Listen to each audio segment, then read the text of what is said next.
Olá, começa agora mais um Momento Feminino e como estamos praticamente na semana, dando início à semana mais importante do nosso país, 7 de setembro está aí, a gente hoje vai discutir um pouquinho aqui no programa, até para vocês aí em casa também pensarem, né, que sentimento é esse que move as pessoas hoje no 7 de setembro. Estava conversando aqui com a Sibila, né?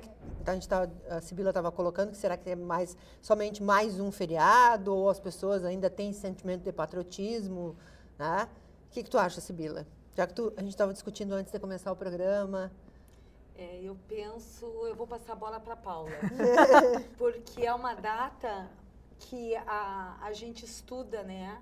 O tempo todo, desde os primeiros anos escolares, que 7 de setembro, esse dia da proclamação, né, da independência do Brasil, e que o Brasil se tornou, então, autônomo, um país, e os modos como foram feitos isso. E até bem pouco tempo atrás, havia os desfiles de todas as escolas, e eu fui uma dessas alunas que desfilava, assim, pelo acampamento, e passava atrás das bandas. E nós não saíamos da cidade, porque dia 7 de setembro era um compromisso que nós tínhamos de comemorar, né? E hoje me parece, talvez, que o dia 7 de setembro, sem mais essa obrigação escolar, talvez, seja um feriado, e que talvez as pessoas fiquem calculando que dia vai cair, para ver se eu posso emendar o final de semana ou não. E eu acho que a Paula também pode levantar essa questão. Só estou levantando questões, tá, Paula? Porque a bola hoje é da nossa historiadora, né? Que vai. E eu acho que no Rio Grande do Sul, talvez, a data do 20 de setembro, ela tenha muito mais um cunho de sentimento de pertencimento, que é o que deve ter mesmo, essas datas. Porque dia 20 de setembro a gente percebe pessoas que vêm de todas as localidades, né, do Rio Grande do Sul, a sua cidade para desfilar, né, para desfilar o 20 de setembro, nos CTGs, a cavalo, nas agremiações das quais fazem parte. Nos estádios de futebol, nós também notamos que o hino brasileiro, ele é cantado de uma forma mais suave, e quando toca o hino rio-grandense, tanto no Beira-Rio quanto no Olímpico e em outros estádios, as torcidas se empolgam. Então, eu acho, assim, que 7 de setembro deve ser refletido, deve ser pensado. 7 de setembro é uma data, né? Mas ela está marcando, vamos dizer assim, um primeiro cumprimento de estágio dentro de um processo, que é o processo de independência do Brasil.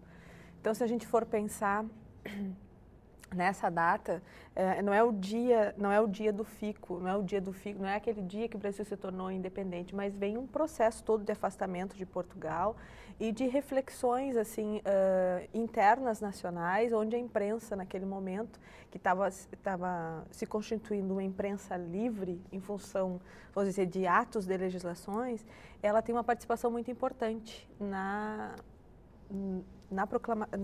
independência do Brasil. Mas tu estava falando do período dos desfiles.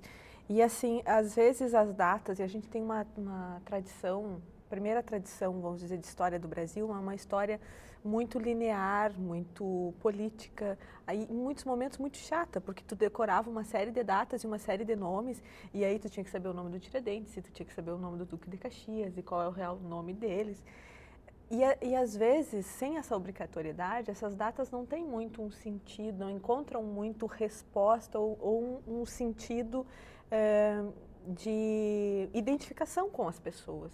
Então, às vezes, tu estava no 7 de setembro, num período assim, anterior ao que a gente vem da redemocratização, era um período do regime militar, né? Onde foram suspensas aulas de história, de sociologia, de filosofia, e no lugar disso, educação moral e cívica e o SPB no ensino médio, né, que a gente chama hoje de ensino médio, Organização Social e Política do Brasil, e EPB, Estudo dos Problemas Brasileiros nas Universidades. Isso são todas disciplinas que descontextualizam as reivindicações e a participação populares na conquista da independência, na conquista da proclamação, enfim, na história do Brasil. Então, se aprendia muitos símbolos, como se comportar na frente da bandeira, como a gente deve se portar com, né, tanto que no Brasil tu não poderia usar os símbolos em outros objetos, como a gente vê na sociedade norte-americana, é um óculos que tem um símbolo do uma camiseta, óculos, estampas de bolsas. Isso, né? no Brasil isso era proibitivo, assim, era proibitivo isso. Então, como tu vai te comportar na frente daquele símbolo, o que aquele símbolo tem que representar para ti? Te remete, né? E aí, tu estava falando do sentimento de pertencimento, e no nacionalismo, no patriotismo não é um sentimento de pertencimento. Ele é um sentimento que é despertado e é um esforço do Estado em estar sempre despertando isso em ti. Então, no 7 de setembro, a gente chama o Exército, a gente chama todas as Forças Armadas para desfilar, mostrar as Forças Armadas, a escola. Tu vai marcando um lugar da memória. E tu vai marcando esse lugar da memória para criar esse sentimento de pertencimento, que é um sentimento, o nosso sentimento de pertencer a um lugar, ele está muito mais localizado do que nacional. Eu vou assistir uma parada de 7 de setembro lá no Amazonas, né? Vou em Manaus. Né? O meu sentimento de pertencimento, de repente, eu estou sentindo faltas, porque na minha identidade como brasileiro existem todas essas camadas, como ela é uma construção, existem todas essas camadas de pertencer ao estado do Rio Grande do Sul, pertencer à cidade de Santa Maria, ou pertencer à cidade de Caçapavo, está envolvido com essas pessoas que têm a mesma linguagem que eu. Então, assim, ao mesmo tempo, é muito difícil ter um sentimento nacional num país tão grande, e há um esforço do Estado brasileiro constante nisso, né? Tanto que os primeiros professores de história, eles estão muito mais preocupados em dizer qual é a sequência de todos os presidentes, quais são os grandes heróis Paula, do nosso país. Sabe, complementando isso que tu falaste da história, a minha mãe, Dona Artemisa Weiman Rocha, a minha irmã, a Wanda, são professoras de história. E eu adoro história. E uma das coisas que eu achava super bacana era que, quando a gente estudava, e nos livros que eu via da mãe, sempre ligaram a figura de Dom Pedro I, no momento da proclamação da República, a uma carta, a uma influência, alguém que estava por trás, que era uma mulher, a Dona Leopoldina. Isso é real? Que dizem que ele estava no Riacho e que do Riacho Ipiranga, né? À beira do Riacho Ipiranga, tanto que as telas todas mostram ele. Mas é que todas essas telas são telas pintadas posteriormente, e são telas pintadas para representarem um grande momento nacional que não estava com todos aqueles cavalos luxuosos, que não estava com toda aquela roupa arrumada. Mas aí, por trás disso, que o Riacho Ipiranga é uma sanga. No Riacho, ele recebeu uma carta da Dona Leopoldina, sua primeira mulher, e de José Bonifácio, contando para ele, isso são bastidores históricos, contando para ele de algumas situações mais agravadas de Portugal. E aí ele assim, ciente daquela exploração, ele resolve dar o grito de independência.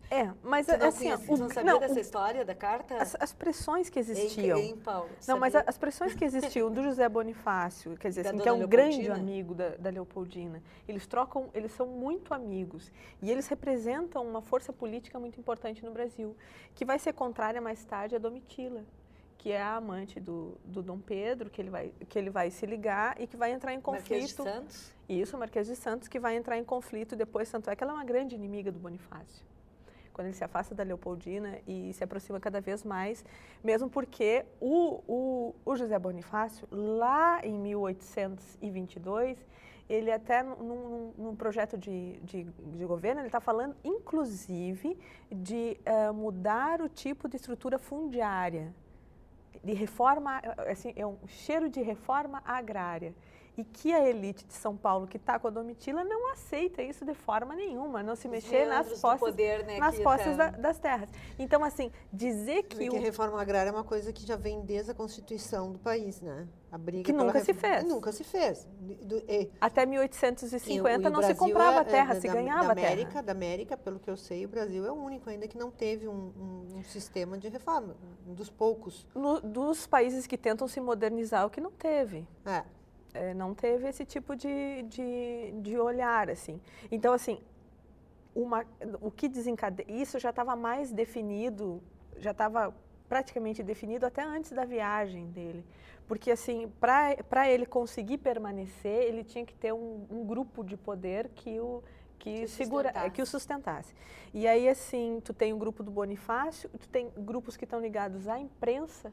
Isso, sim, a imprensa prestou um grande serviço, assim, principalmente por ela estar livre. Principalmente por ela não ter censura.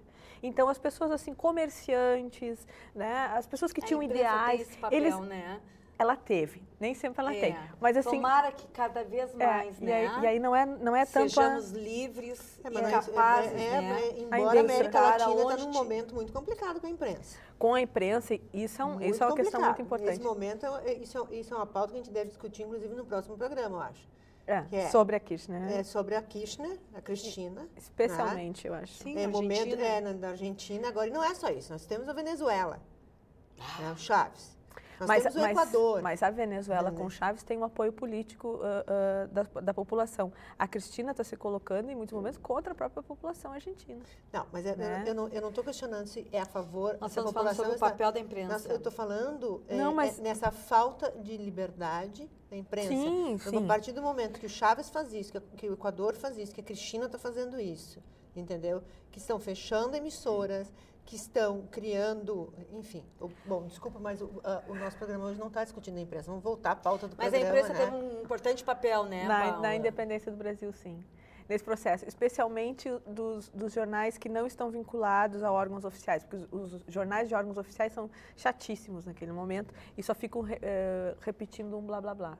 Quem coloca uma imprensa que é uma imprensa que está discutindo as questões políticas, qual é a grande pauta? A pauta é o tipo de Estado que a gente vai formar no Brasil. A gente deixa de ser colônia e forma aqui Estado. Então, assim, tu tem desde açougueiros ou várias profissões, mesmo porque não tinha essa formação de jornalista naquele momento, mas de pessoas comuns e que estão escrevendo folhas e que estão colocando sua opinião e para ser discutida. E não é tanto que tenham leitores, mas quem compra os jornais lê para os outros, porque a gente não tem um processo de alfabetização nacional até 1930, né? Uma grande campanha nacional de alfabetização até o século XX. Então, assim, em especial nesse momento histórico, né? Tanto assim que alguns vão ser presos e vão estar publicando seus jornais da cadeia. Aí no final assim, do jornal diz assim, se alguém quiser assinar esta folha, compareça à cadeia municipal, converse com o redator que está lá e tal.